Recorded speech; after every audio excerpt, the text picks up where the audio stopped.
Hello everyone, and thanks for watching this video. Thanks for subscribing to my newsletter. If you do, if you don't, I recommend that you do, because that way you'll find out all the new stuff that I'm doing and any special offers that I have. So today's post, what's it going to be about? Well, it's going to be about our genome, the human genome, more specifically the Human Genome Project. Biologists and philosophers and psychologists have argued forever about what makes us the people we are, good or bad, good and bad sometimes.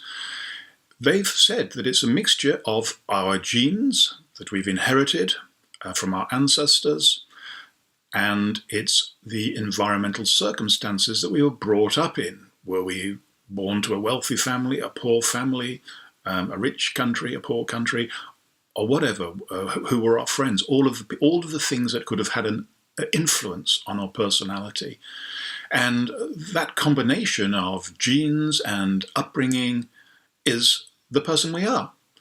And some people say, well, the genes are the most important, and you can put identical twins into different situations and they still end up more or less as the same people. And others say that our genes are not very important. It's what happens to us after birth that's important.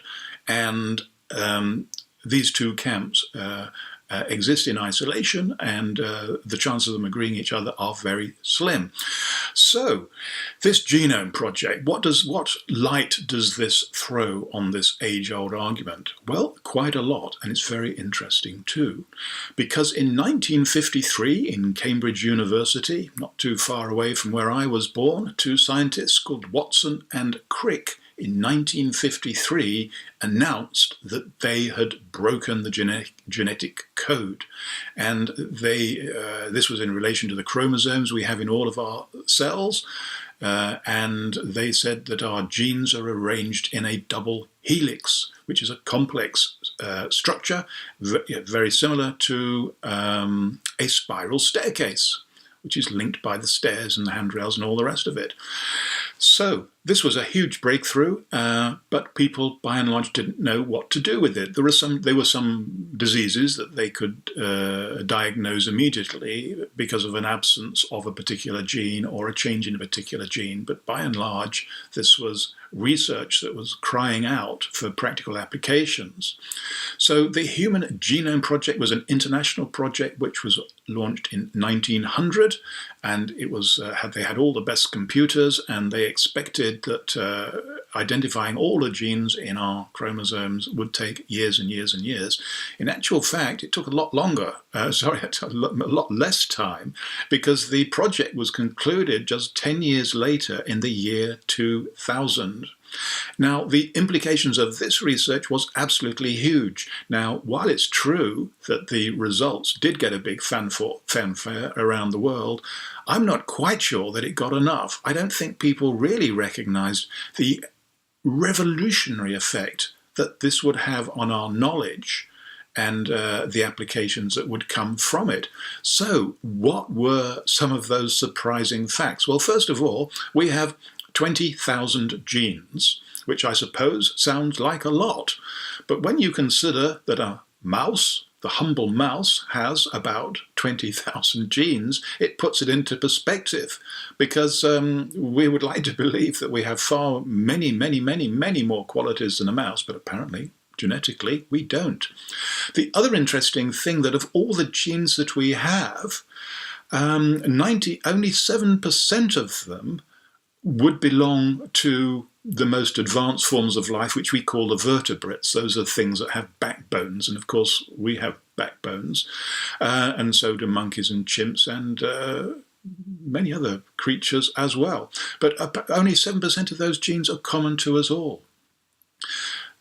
The applications that I mentioned, what's it going to be? Well, it's going to revolutionize molecular medicine, medicine in many or all of its forms. It's going to help us also to understand evolution, because we can study genes from all other species, and we can be, we will be able to see where these species broke off from another, or what we still inherit. And of course, we've inherited enormous amount of stuff. I mentioned in one of my blogs that if you look at human embryos during their development, they go through all these stages of reptiles, birds, fish, vertebrates, until finally they become the fully formed miracle called a human being.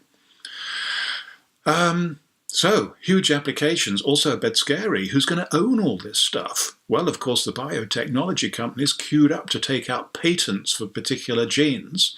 And then President Bill Clinton, no doubt supported by many other world leaders, said, now look, this stuff is too important to be left to just the scientists or just to business people. And he said that the results of the Human Genome Project belong to everybody.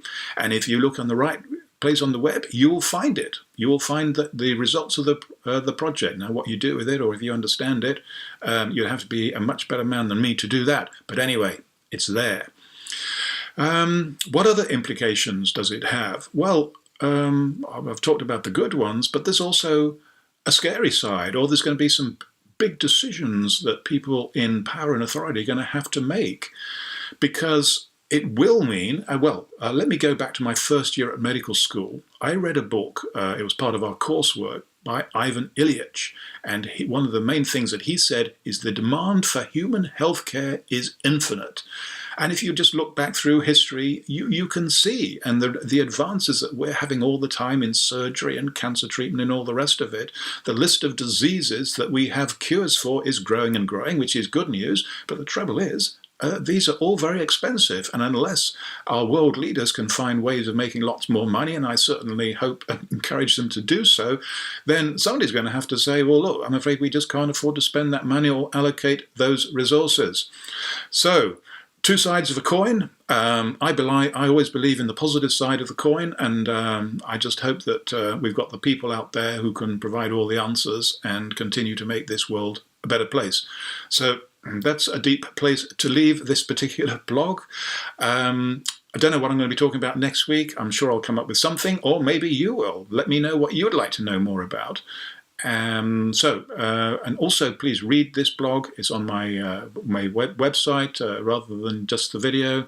And for the YouTube viewers, I'll make sure that I put a link to my site somewhere. So until next week, in the meantime, whether you believe in your genes or your upbringing, whatever all that adds up to, I just hope that you have every success that I have no doubt you thoroughly deserve. So, goodbye for now.